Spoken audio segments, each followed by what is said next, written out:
Oh, you need a mic level check? Okay. All right, and as soon as we're done, as soon as we start, I'm going to hit mute on my end so that way you don't hear like extra feedback. Mute on the phone, I meant.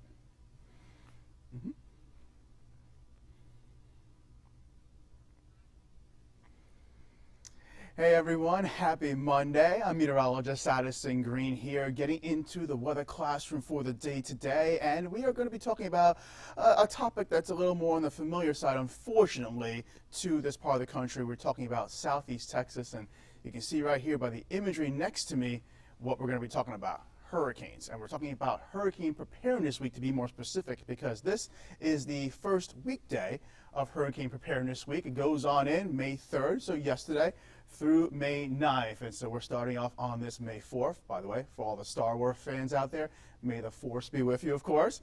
Got my Star Wars cufflinks on and tie in case you can't zoom on in and notice the little Rebel logos.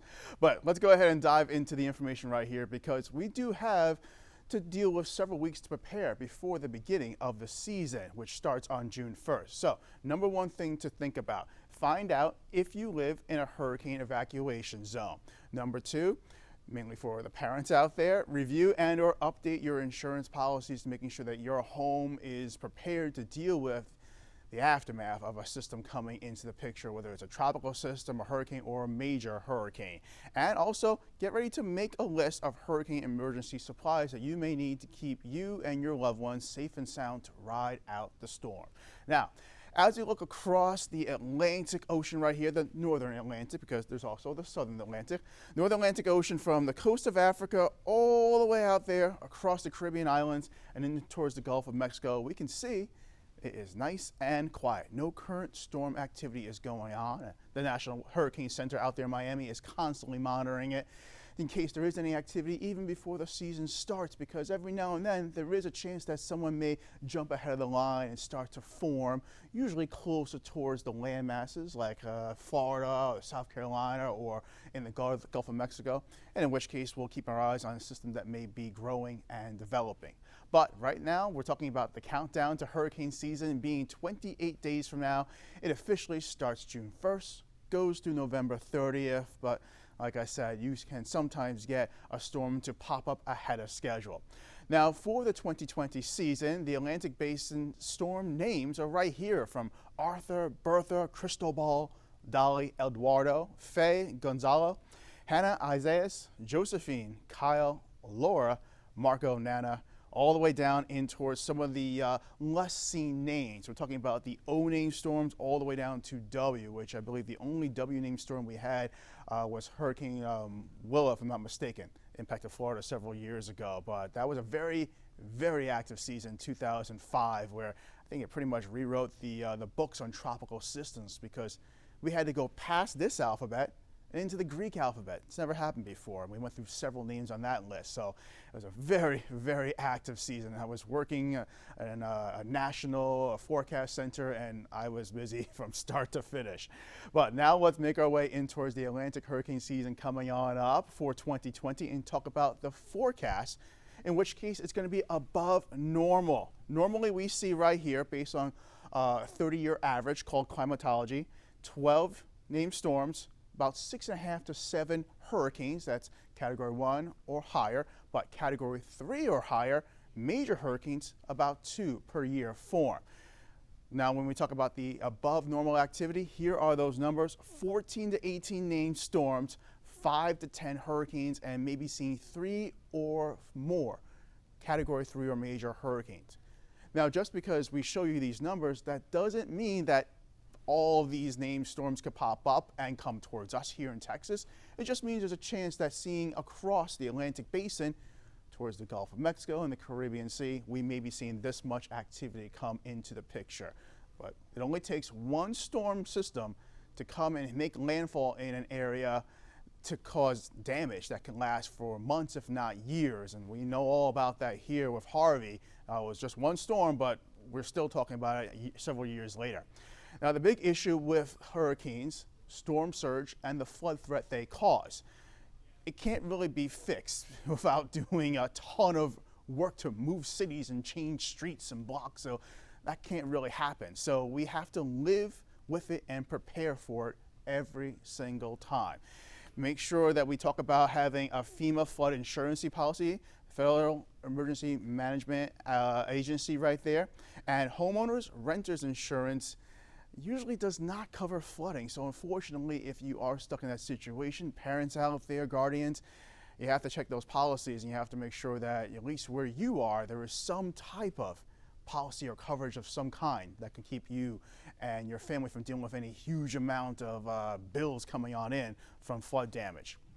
Now, when we're talking about flooding and the chance for seeing storm surge, you're going to have to know your evacuation zones, the evacuation protocol. So know your zone. Evacuation zones vary by proximity to the Gulf of Mexico, because there's going to be more plans for evacuations by the Gulf, Galveston, for instance, than as opposed to, say, up by College Station and Bryan, for instance.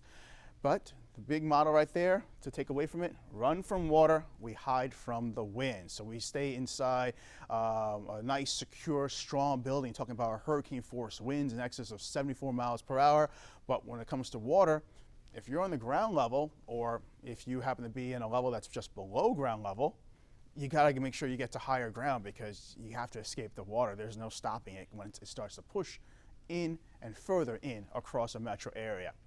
Hurricane prep supplies, drinking water. That is the #1 most important supply for you and your family.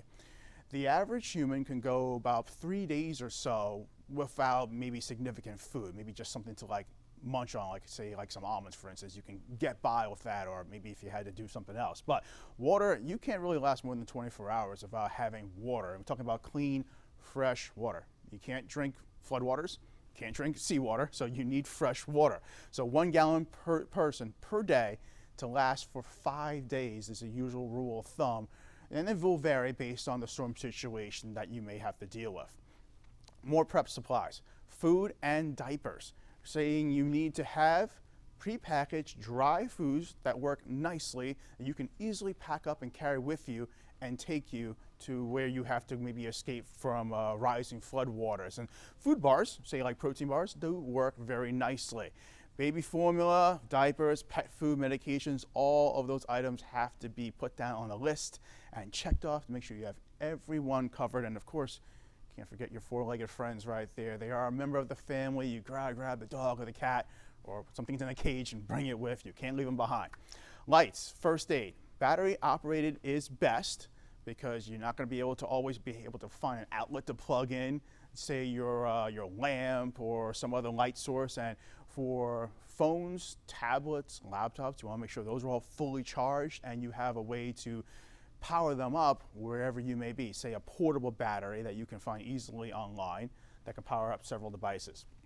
Basic first aid, bandages, tape, rubbing alcohol, etc. will definitely all come in handy in case you need them. Of course, you don't want to use them, but if you have to, they're there, they're dry, they're good to go for any medical needs that may arise.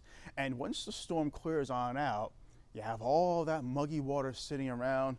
That's huge breeding ground for mosquitoes, and no doubt you'll be spending some more time outside to clean up after the hurricane and cool off as well. You want to make sure you keep those little guys off of you. So yeah, these are all the variety of products. I'm sure there are more out there, but Deep Base is quite effective, and the CDC says it is safe to use. You just don't want to use anything that's a chemical, a high chemical potency, or say like professional grade stuff. You don't really need that. So when you're talking about getting ready for hurricane preparedness, you want to make sure you do it earlier rather than later, because you want to avoid the store chaos. Picture what we just went through with the pandemic and how everyone was running to the stores to go grab toilet paper, tissues, and grab food supplies, and you saw all those store shelves cleaned off. Yeah, you can definitely get that with a hurricane. As soon as you mention a hurricane's coming your way, the stores are packed, and you're gonna have to deal with long lines, even after the hurricane has come and gone. Post-storm system Harvey right there, post-storm coverage, we're talking about Hurricane Harvey, grocery lines 2 to 5 hours long. Nobody wants to wait on lines like that. And by the time you are going into the store, you may not find any more supplies that you can go ahead and grab for you to use when you need to. But the good news is that the forecasts have improved over the years. You can see how the forecast cone, we call it the cone of uncertainty sometimes because the hurricane could possibly go anywhere between here or there, meander through that cone as it's traveling in this direction, for instance. We'll go ahead and put that marker on. There we go. So this is the right in the middle of the forecast cone, and we can say it can go anywhere in between that line as it's making its way along this journey, going closer and closer towards, say, the Gulf Coast, right, the North Gulf Coast. The forecast cone has improved. This is how it was in 2008, and 2 years ago, this is how it is. It's gotten smaller. We want to get a smaller and smaller forecast cone because that leaves less uncertainty, and we have a better idea of where that storm system will eventually end up, or hopefully it fades away. But warnings, those are issued before the storm even forms, so everyone can be made aware of the situation at hand. They have time to prepare, time to gather their belongings, board up the houses, and also take into consideration those evacuation protocols, because we often deal with the storm surge, where now there are watches and warnings that are out there that come earlier and earlier than they have in years past. So that's some good forecasting tools right there that we can always give you at a moment's notice when we have to talk about hurricane coverage. Now, the hurricane season, like I said, it goes from June 1st officially to the end of November, just after Thanksgiving. What we can see is right there that there is one peak that stands out among the rest of the line of when we're talking about activity during the season. And that's coming in right in the middle. There we go, there's that line. Peak of the season is typically around September 10th, pretty much the second week or so in September, when the entire Atlantic basin is very active, from out by the coast of Africa all the way across the Caribbean Sea in towards the Gulf of Mexico. So going into June 1st, yeah, not really that active. The waters are still not that warm. There's some wind shear. There may be some Sahara dust going around. So it's not the most ideal conditions for these storms to build and brew. But as time goes on, the water heats up, the air conditions get better and better for storms to develop. And then boom, once we get into August, especially the second half of August, it could be very active out there across the Atlantic basin. But once we get past that peak, you go past September 10th, you start to see the storm activity start to diminish. But there is a secondary peak right here, and that's coming on in right around, say, October 13th. Fortunately, right around my birthday, where we have to deal with the chance for seeing more activity, and it's usually closer to home. It's usually in the Caribbean Sea or in the Gulf of Mexico, where those storms quickly form and then are quickly sent on their forward pathway to maybe impact some portion of, say, Mexico, Central America, or right here in the lower 48.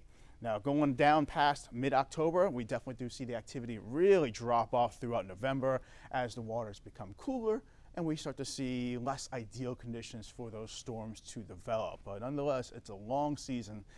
It's a marathon, not a race. And so once we get into hurricane season, we're always keeping our eyes on the National Hurricane Center forecast, as well as just watching anything making its way throughout, say, northern Africa that may become a possible concern.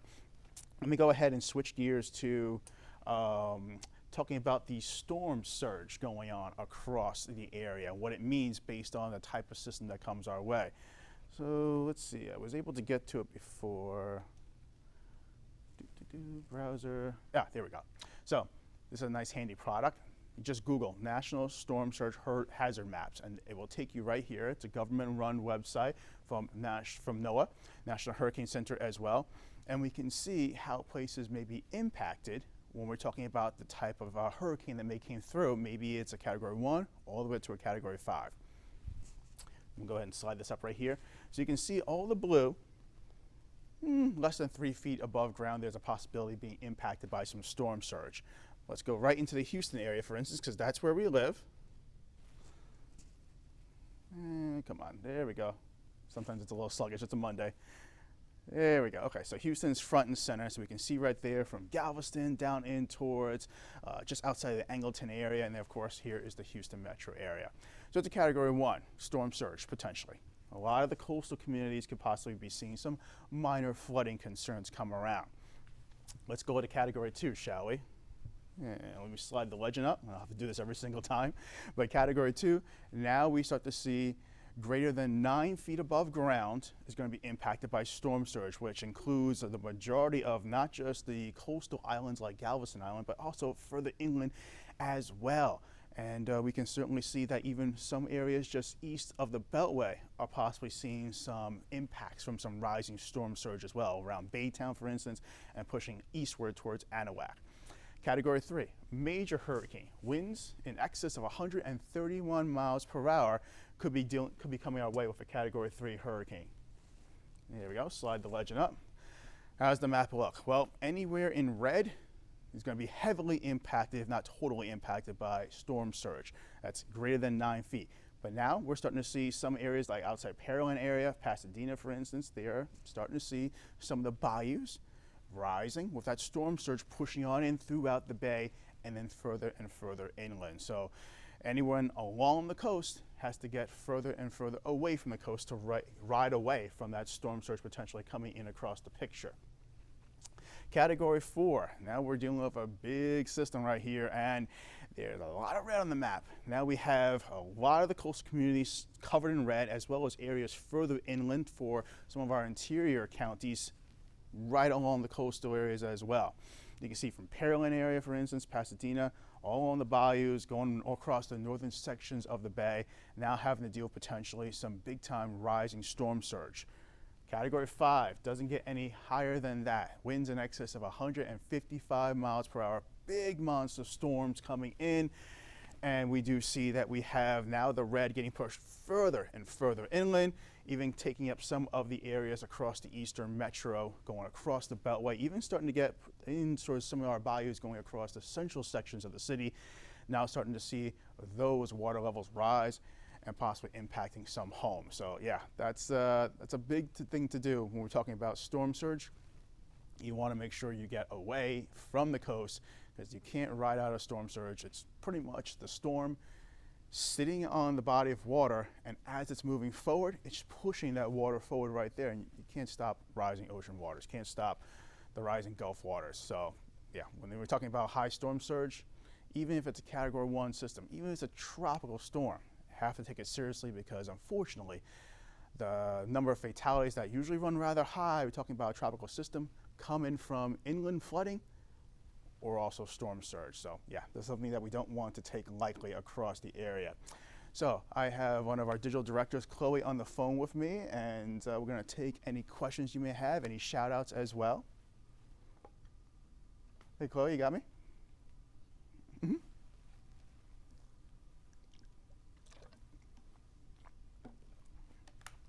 So Misha Hawkins, hey Misha, nice to see you again. She said, why do hurricanes form?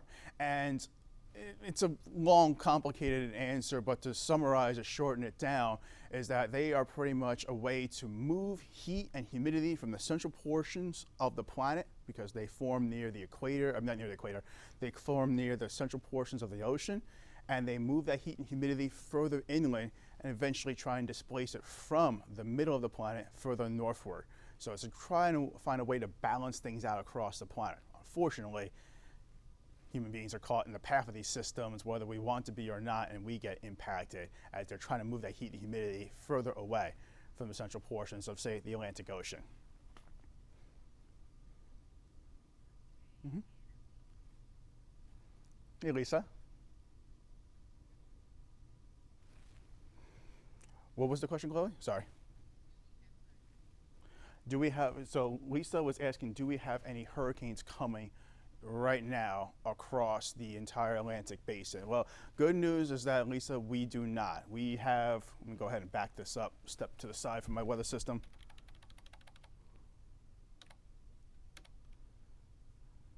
There we go. So Lisa was asking, do we have any active storms out there? Do we have any systems that we're monitoring?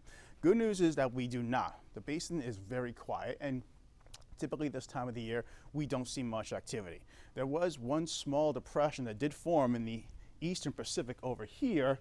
It lasted for about a day or two and then faded away, but it kind of just got a jump start on the season start, which for the eastern basin is May 15th, and then for us here in the Atlantic basin, it's June 1st. So good news is that we don't have any systems that we're watching, but of course, if any systems do fire on up, we'll be talking right here at KHOU.